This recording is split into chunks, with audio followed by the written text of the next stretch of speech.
All right, back again. And it's been a long, nice little 2 week break here. We're approaching the last dead zone for the NFL before we hit training camp, preseason rolls on, and then the big shebang, baby. We got week one, 11 Sundays away. Time is flying by, I tell you what, but it is a good time to be a Jaguars fan right now, okay? The rest of the league seems to be pretty pissed at us. Fans are fucking talking mad shit on Twitter, but you know what? We don't give a fuck, okay? Trevor Lawrence got paid. Get over it, all right? My man is getting $55 million a year on that extension, okay? That's a 5-year extension on the end of his rookie contract. And sure, is he should be the top paid quarterback? It doesn't matter. You know why? Because he's only going to be the top paid quarterback until Tua gets his contract. And then once Dak gets his contract, Dak's breaking 60. Okay. Jordan Love, another one. So we're talking 3 quarterbacks that are going to bump up Trevor Lawrence down on the QB pay. And listen, we did this same exact thing when the Jaguars paid Christian Kirk. People were like, it's way too much money. It's way too much money. But now you look at it, and that Christian Kirk contract is a freaking steal of a deal, okay? So sometimes we're just smarter than the market, baby. It doesn't matter if Trevor Lawrence is getting $55 million a year. Pay your guy, okay? Worry about your guy, all right? Because we paid ours. It's not about what he did. It's about what he's going to do, all right? And I tell you what, every single day, I am more convinced that the Jacksonville Jaguars are going to the Super Bowl. I mean, that's just what it is. There's no other way around it, guys. I don't know what else to tell you, okay? Trent Baalke is putting together a master class. This offense is fucking stacked. Dude, this is the most stacked offense Trevor Lawrence has had in his entire career. Okay? I would say so. I really would. I mean, yeah, he could use an alpha, though. I mean, we said that about when Calvin Ridley was here, but all he did was drop balls. So I would – huh? I mean, yeah, but I'm just saying, like, as far as his best weapons, his receivers are not that great. He has Kirk, sure, but I mean, Bro. We got Brian Thomas Jr., okay, which we're not 100% sure what he's going to be. But what I tell you what he can do is go deep, because you look at his yards per catch in college, and it was up there. It was higher than Malik Neighbors. So he was the deep threat there. So he's kind of taking Ridley's place. And then Gabe Davis takes over for Zay Jones. That's an upgrade. I mean, are you serious? You don't think that's an upgrade? Gabe Davis over Zay Jones? Dude, it's not that big of an upgrade. Don't fucking oversell it just because he's on your team. If you were talking about Gabe, dude, outside of a 4-touchdown performance in the freaking playoff, I'm pulling it up. I mean, because I know for a fact there's no arguing this. Like, if you look at their stats side by side, like what Gabe Davis is now versus what Zay Jones was before we signed him, it's not even close. Like, Gabe Davis blows him out of the water. First, but you also said something about Brian Thomas trying to replace Calvin. Like, I understand Calvin dropped some balls, but he's still a 1,000-yard guy. And dude, Brian Thomas will not be that. Like, you do not. Please tell me you don't expect 1,000 out of that dude, right? We don't need 1,000, and here's why. Because listen, we lost Christian Kirk halfway through the year last year, so Christian Kirk is going to be able to absorb a lot of those yards. He's not going to need to get 1,000. He can get 800, and if he gets 7 touchdowns, dude, we're fucking solid. Because Christian Kirk. Yeah, if fucking Thomas ends up with 807, dude. Dude, that's not impossible. He's going to have 800 yards. 17 games, man. If he plays 17 games, you're telling me he's not going to have 800 yards? I don't think he's going to command that many targets. Yeah, I don't think he's going to get that. I mean, he might get lucky on a few plays. Dude, this is the NFL, dog. Like, these are professionals across. He's going to be out there every snap. Okay, we'll see. I bet he's his snap count in itself is going to get him there. Dude, I can easily see like 614 yards and 4 touchdowns as a realistic outcome. What'd you say? Like under 650 and 4, maybe. No, there's no way, dude. He's a starting receiver for us. What starting receiver has numbers that low? I'm just saying. No, that's not going to happen. I can tell you that right now. I would put You're so always much money on that before the over. season starts. Then you buy like, Dude, that is 6 to 8 insanely comes. low, bro. That is insane. That is like disrespectful. What do you think he's going to get? Not Like for a rookie. 2 catches a game? How is it disrespectful for a rookie, dude? Rookies are like a guy like unless guys are surefire talents like MHJ. Like you're not going to sit here and tell me Brian Thomas Jr. is going to go out there and just shit on every cornerback, dude. No way. I mean, Zay Flowers had 850 yards, 5 touchdowns last year. And he's electric. He's not, dude. He's way better than Brian Thomas. Are you serious? What? Oh, man, we are gonna have to put some money on this one because I think you are just being completely disrespectful here. Okay, first of all, let's pull up the numbers on your first claim about Zay Jones and Gabe Davis not being that much different in talent level. Okay, we're gonna pull up Zay Jones stats first. All right, here we go. We got Zay Jones here. Okay, look at what Zay Jones did before coming to Jacksonville. Oh, okay. All right. I'll just read it to you. Okay. This is his yardage total from when he was a rookie to before he got to Jacksonville. Okay. 316, 650, 200, 150, 550. Those were his yardage totals. Okay. Gabe Davis's yardage totals is 600, 550, 800, 750. And Gabe Davis has never had he's basically had 7 touchdowns almost every year of his career. And, sorry, real quick. Do you realize how much you just read off, and you realize how many are under 800? Do you think Brian Thomas is going to come in here and put up 807? Are you serious? Dude, Gabe Davis and Zay Jones weren't first-round picks. I don't give a fuck. And they weren't starters off rip. Dude, you know how hard the NFL But they weren't starters, dude. Brian Thomas Jr. is locked in as a starter for the Jaguars. Like, locked in. Nobody else is taking that spot from him. He is in the top 3 receivers. He is going to get 85% of the offensive snaps this year. Okay. I'm not taking him under 800 yards. That is just insane. That literally just based off of the amount of usage that you're getting, you're going to get 800 yards. Like, it's going to happen. All right. We'll see. You want to put money on it? Yeah, absolutely. What the fuck? How much are we doing? Because I'll do whatever you want because there's no way this guy gets under 800 yards without injury, without missing, like, let's say 4 or more games. So if you miss this 4 or less, that's valid? 3 or less. No, I said 4 or more. So 3 or less. Okay. All right. Yeah. Yeah, I'll do 100 on that. All right. $100. You're fucking crazy, dude. You're fucking wild. You guys easily getting 800 yards. I don't even know what else to say. I feel like I just have to move on because I could sit here and argue this all day. It just doesn't make any sense what you're saying here. Okay.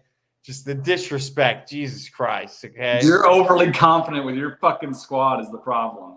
I'm just saying that this is the best team he's had. All right. That's all I'm saying. No, I know. I'm just talking about your players. Like, I think, dude, your receiving core to me is this. Yikes. And you're not even including Evan Ingram, who had a record-setting number of catches. My man had 950 yards. My man, 115 catches. He's the most consistent 7-yard guy you'll ever find. You need that. I mean, shit. You need a third down guy to move the chains. That's what Evan Ingram was for us last year. Mm-hmm.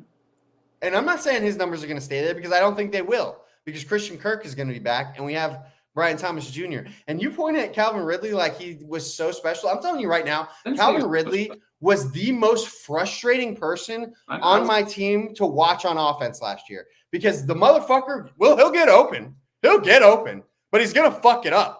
He's just going to do it. Like, whether it's a drop, something is going to happen. He's going to run the wrong fucking route. Just something he's doing is going to be off because it always was every single fucking week. Heard all the goddamn excuses in the world. Fucking ridiculous. I wasn't even pissed when he left. I was like, whatever, dude. We can fucking replace this motherfucker. I know you're never going to draft him in fantasy again, are you? I mean, with Will Levis at quarterback, I think that his hype is going to be rather down this year, in my opinion. But all right, look, we'll move on. We'll move on because I can sit here and do this all day about my Jaguars. All right, so we'll just move on. There's a few other signings that happened, much less important, but we'll get to them anyways. All right, Dolphins making moves here. All right, they signed Marcus Mariota to be their. Or I'm sorry. I'm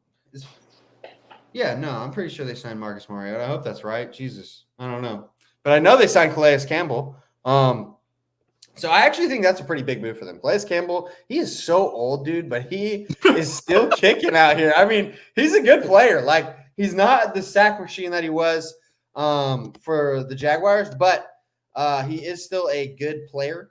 And he'll get a good portion of the percentage on snap returns. So I'm trying to also look to see if Marcus Mariota did sign with him, because I kind of have like a typo on the screen.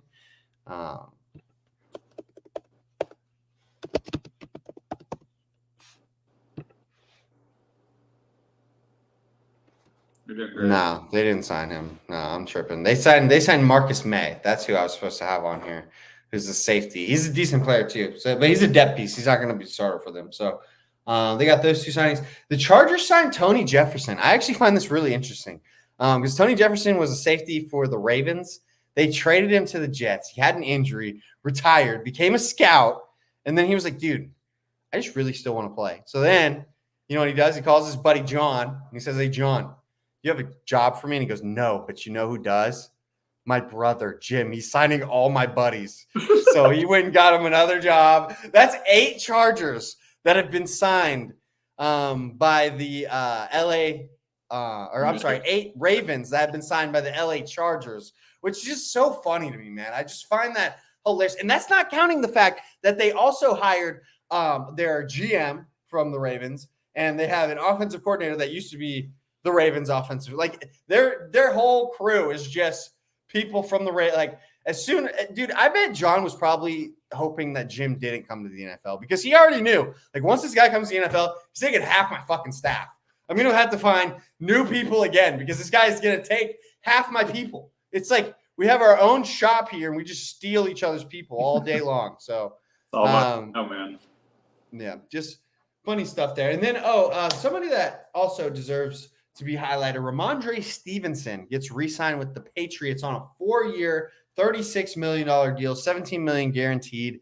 Can I get any thoughts on this one, actually? Because I actually find this one pretty interesting. On Ramondre? Yeah, 4-year, 36. Yeah, I think he's a quality piece. I mean, it's just, to me, it's always odd to sign a running back when I guess they think they have their quarterback. But I don't know. I feel like you can, man, based on last year, he had such a great year and then such a meh year. You know what I mean? Like he had left so much to be desired last year. It almost like was concerning with like his burst seemed like it had gone, his elusiveness had kind of gone, like his like, I don't know, just like that dog in him, like it just left. It felt like he didn't have that grind and that, I don't know. It kind of like how Dameon Pierce his first year to his second year, like the same type of thing. I just didn't roll with authority. So I don't know. I don't like the 4-year deal for him, to be honest with you. I would have given him 1 year prove it, to be real. Yeah.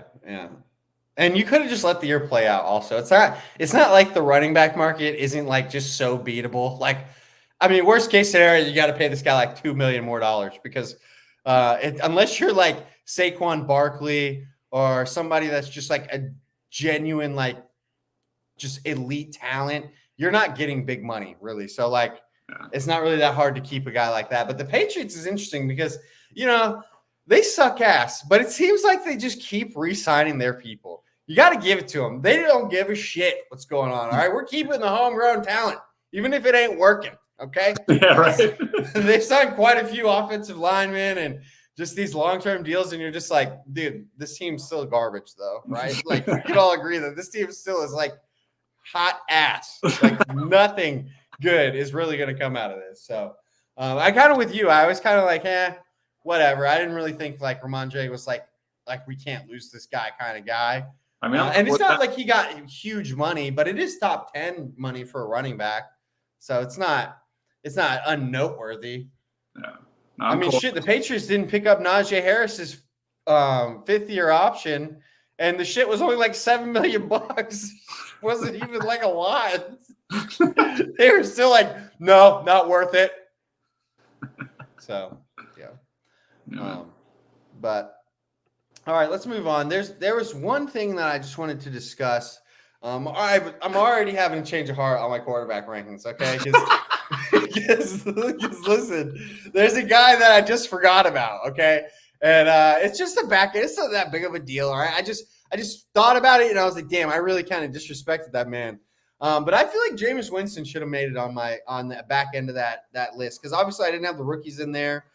Sam Howell was like the only projected backup I had on there. And I actually, if I needed to win a game, I think I actually would pick Jameis Winston over Sam Howell. So I'm kind of motivated. I might do a backup QB ranking. Like I don't know, maybe I'll do like the top 20 backups, like, and I'll tier them or something. Like, if you do 20, you might as well do the fucking rest. the whole thing. Come on. Well, it's tough because there's some guys where it's like example, like the Raiders, like we're not really sure who's going to be the starter yet. I'm almost like they're almost always going to go to the veteran, at least to start the year. I mean, the reports that I've read says that Aiden O'Connell has the lead going into training camp because they say that Devontae Adams likes him a lot, and they say that he's like taking on a leadership role, and like because he was there last year, the year 1 to year 2 growth, like all that kind of shit. I mean, listen, you know how these reports are. I don't know if they're true or not. That's just what I've seen on Twitter. I haven't seen anything that says Gardner Minshew is in the lead for the starting role. But although I will say, like, Gardner Minshew was the one that was doing the photos. Like, they did, like, some team photo things. Maybe both of them did it. I didn't see Aiden O'Connell's, but they were definitely advertising Gardner Minshew's because you know how he is. He's, like, all goofy and shit. So he was, like, playing around in the photos. I don't know. What I'm saying is I don't know. So that's why it's tough to do all of the backups because I'm not sure who's going to end up being a backup at some places. But who cares? We'll figure it out. Figure it out later. Let's move on to the Jets drama, okay? The first issue. We're going to go to the bigger issue first, okay? Haason Reddick. The Jets trade for him. My man, apparently, from what I've read, like, he told them, like, I'm not going to make a big deal about the contract if you trade for me. Like, we'll play the year out. We'll see what happens, okay? They trade for him. My man has not shown up. There's reports that he has not even talked to Robert Saleh. That, like, Robert Saleh has, like, texted him and called him, and he's just like, nah, bro. Pay me, bitch. I'm over here in Japan at this cosplay shit while y'all over here at mandatory minicamp. I think that's an issue. All right, listen, I think Haason Reddick's a good pass rusher. I thought it was a good move for them to trade for him, but, like, I'd be fucking pissed if I was the Jets right now and you just aren't even showing up. You're like the one guy. Then the second issue, obviously the Aaron Rodgers thing. He doesn't show up. I think it was just like one day. It was either a day or a week. He missed mandatory minicamps. He had been in all the voluntary ones. But it was reported like Robert Saleh said it was unexcused and all this shit. And I'm like, bro, first of all, you should have just said the shit was excused so that we weren't even talking about this. So you were like, yeah, we know where he is. You know, he's doing something important. Instead, you just say it's important to him to do this, like just building the drama. It's not – the issue isn't that Aaron Rodgers missed the day. The issue is how you guys handled Aaron Rodgers missing a day. I just don't understand it. There's always going to be a bigger microscope when it's a New York team. But I just think that the Jets are kind of building themselves some unnecessary drama here. You got any thoughts on this, Kanai? No, man, I love it. I love when teams start to crumble that aren't mine. I mean, do you think Aaron Rodgers should have been at training camp for those couple days? Dude, he's on sure, yeah. But I mean, and you're like, what, like 14, 15, 16? Like, dude, just start doing whatever the fuck you want, bro. You've been in the NFL for so long. And like, it's not like he needs the reps. He's fucking Aaron Rodgers. Like, he's going to be fine. I mean, you could argue that, that doesn't show his heart's in it as much anymore, and I'm sure it's not because he's at a different stage in his life. He has different priorities mentally where he's at, you can tell. He's not just like all about football anymore, which, you knew what you were getting when you got the motherfucker. He was already like this. Like, let's not pretend like this is new or strange or different. You knew who you were getting, and he's still an awesome quarterback. You'll be fine. He'll get the meetings. Like, you don't need months upon months to build chemistry with Aaron Rodgers. The guy seems like a pretty chill dude. As long as you do what you're supposed to on your routes, you'll have a good job, and you'll have a relationship with him. As long as you do your fucking job. So I'm cool with it. Whatever. It was a couple days. Get over it. He'll be fine. And also, it's not year one. Like, it's not like you're like most of these guys, other than Mike Williams, who's probably still hurt coming out of last year. He's probably still rehabbing anyways. But like, these guys have played with Aaron. They've practiced with Aaron. Like, we've already done this together. They just need to get the game reps. So I'm kind of with you. I kind of feel like it's more of an issue with how Saleh handled it than anything. Like, because this could have so easily just been like brushed under. But for some reason, it just wasn't. And I don't understand why. But we'll see. The Jets obviously have high hopes this year. It's a tough AFC, man. Let me tell you. Because you look at it, and there's like 10 teams that probably should think that their team is making the playoffs. Like there's 10 teams in the AFC that should think that. So it's kind of annoying because we're one of them. Let me tell you. Okay. But all right, let's move on to your team, man. Okay. Yeah. The Madden cover was released, and Christian McCaffrey is the Madden curse the Madden cover this year. Are you worried at all with your boy Christian McCaffrey being on the cover? I mean, no, because we have a bunch of other talents. I'm not worried about the fucking. I'm not that superstitious. Like, I love me some superstitious shit, but that one to me, I don't know. I guess how long has it been going that it's been like? It's kind of dead. Like it's kind of on and off now. It's not like Josh Allen was on the cover last year. It's not like Josh Allen had a terrible year last year. No, yeah. Like, you know what I'm saying? So it's kind of dead at this point, but I just like to bring it up to be funny. Christian McCaffrey, somebody we didn't talk about. He got that, what was that, $19 million a year extension? Congrats to him. Brandon Ayuk, fucking fuming right now. Fucking pissed, dude. Oh man, is that you on social media? You see the reports he's putting out, video of him and Jaden Daniels. Like, they don't want me anymore. This is a Debo all over again, man. This is like the exact same shit that was going on when Debo was trying to get a contract. Yeah, that's why I'm not really. I don't really pay attention to the noise like it is because what's happening is like the agents are going to handle it regardless. Like the lawyers and the motherfuckers who get paid the commission on the deals are handling all the business. So any of this other shit is just extra. It's for show. It's to sell tickets, whatever. Like, you know what I mean? Like, I feel like Ayuk just wants some fucking attention at this point. And I think he's just trying to put pressure on them. Yeah. But that's what I'm saying. Attention in a way to get them yeah, exactly, to build pressure and to be like, hey, like I'll start creating some fucking drama if you don't goddamn give me some money. But yeah, it is what it is. I think he will get signed. If not, we do have Pearsall. I would hope the return is pretty decent for a guy like that. But obviously, I hope we keep our player. I like Ayuk. So. Well, I'll tell you what. I hope you get rid of one of them son bitches because we are interested. Okay, especially if Debo comes out, buddy. I am interested. Okay? No, I already told you. We can make a deal. Make a deal. I'd rather get rid of Ayuk than Debo. Yeah, no, I'm with you. I'm with you there. All right. That's pretty much it for the football stuff. Let's get to some nonsense, okay? Because during the offseason, that's when the most nonsense happens, okay? And, one thing that kind of annoys me that's just become like this fad now is like not only are like NFL players doing their podcasts and their social media stuff, and that's cool. That doesn't annoy me at all. Like, good for you. Hey, we love it. Like, Travis Kelce, Jason Kelce got their own podcast. Tyreek Hill's got his own podcast. Everybody's doing the shit. It's cool. But it's weird to me when it's like somebody's wife or somebody's mom, like Christian McCaffrey's mom and some other mom have some podcast together. It's like some other NFL mom. And I'm like, that's so fucking weird. And then also, okay, so the one we're about to get to, Matt Stafford's wife has a podcast with I think it's some other girl's wife or some other athlete's wife. But Matt Stafford's wife just airing out the dirty laundry, man. And normally I wouldn't pick on a topic like this, but there's nothing to talk about, okay?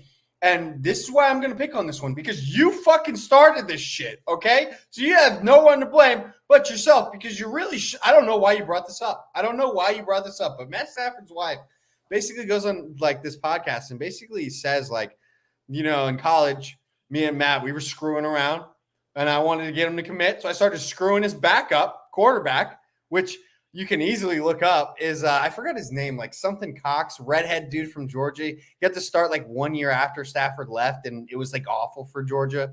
But she basically just talks about how she was just screwing this guy.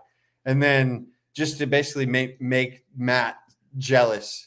And I'm just like, dude, I would hate it if my wife was out there telling the world that she was screwing my backup quarterback. Like, do you know how annoying that would be? Oh my God. Like it's just unnecessary. It was just like for me, it was like a why moment. Like, why did you do that? Like, for what reason? What positive outcome is going to come out of this when you walk out of this studio right now? So listen, I don't like talking about things like that, but if I was mad, I'd be fucking pissed. All right. You'd be sleeping on the couch for fucking months. And I tell you what, you'd never be running that stupid little podcast again. Okay. Because this isn't the first time she's done some stupid shit like this. Like last year, I remember she was talking about how Matt was having trouble connecting with the players now that he's older because the receivers are younger because they got like Puka Nacua and shit and Tutu Atwell. And I'm just like, why would you say that? Like, do you know how fucking pissed I'd be if I have to come to work and people are like, Matt, it's all good, dude. It's all good. We're gravy, bro. Because you just told them I'm having trouble connecting with them. Jesus Christ. This is my job. You know that, right? I got to come back to work after you do this stupid fucking podcast because you have a job because we are fucking rich. Fucking it's dumb, dude. Just dumb. Just stupid. I'm sorry. It just is to me. It just is. It just is. Okay. Speaking of dumb, though, you thought that was dumb? This is the stupidest thing you'll ever fucking listen to in your life, okay? Go to YouTube, all right? Look up the most recent, because I'm pretty sure he did two, the most recent Antonio Brown episode on the Pivot podcast with Ryan Clark, Fred Taylor, and I'm blanking on the other name, the linebacker, retired linebacker from Miami. But, dude, you want to talk about a guy that is just a complete idiot? Like, just completely not there in the head? Watch this 45-minute long interview, okay? Because they ask Antonio Brown about the CT ESPN and the chink of the day and the cracker of the day and all this shit that he does. You don't see, you're not on Twitter. You don't see all this shit that Antonio Brown does. But Antonio Brown is a complete nutcase at this point. He has this Twitter page that he calls CT ESPN, and it's literally just him posting the dumbest things. Like, he'll post the chink of the day, and it'll be like an Asian person that he wants to highlight. Cracker of the day is a white person that he wants to highlight. Like in sports or just in life or what? In general, anything. and he got blocked. He got blocked by Caitlin Clark because he kept posting about her pussy being hairy. Like, dude, just kept doing it. Kept fucking doing it. And he posts like him at her games and shit, like with like super courtside seats trying to like talk to her and like just doing like insane stuff, dude. Like just mentally not there type of things. Because like obviously you're one of the best receivers ever. If you could like really conduct yourself, you could probably get yourself a job on like ESPN or something. But he's just honestly such a nutcase, and like the way that he does shit online, like, and you should he dude, the different things he would say like are the reasons he started CTESPN were just ridiculous. Like some of it was to inspire people, some of it was don't take it too seriously. Like he's just all over the place. Like he's just a head case. Like, dude, I know. I feel honestly, bro. Like, I mean, I know it. Like we love talking about the dude, but like I honestly kind of feel bad for AB. Like,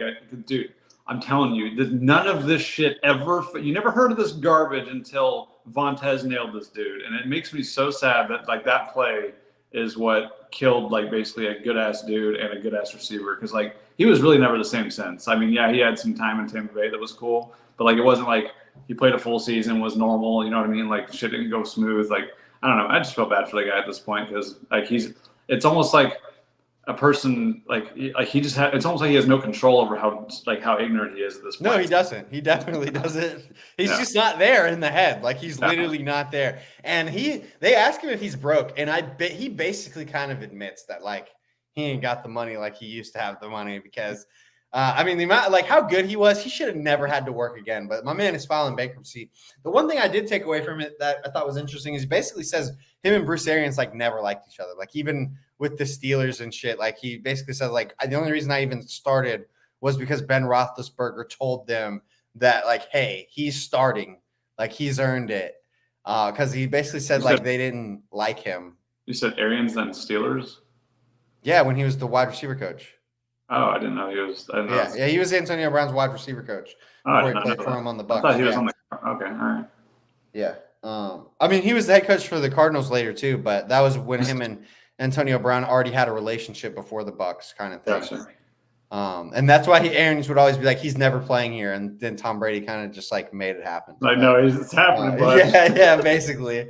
But yeah, that's all we got today, guys. So a short show.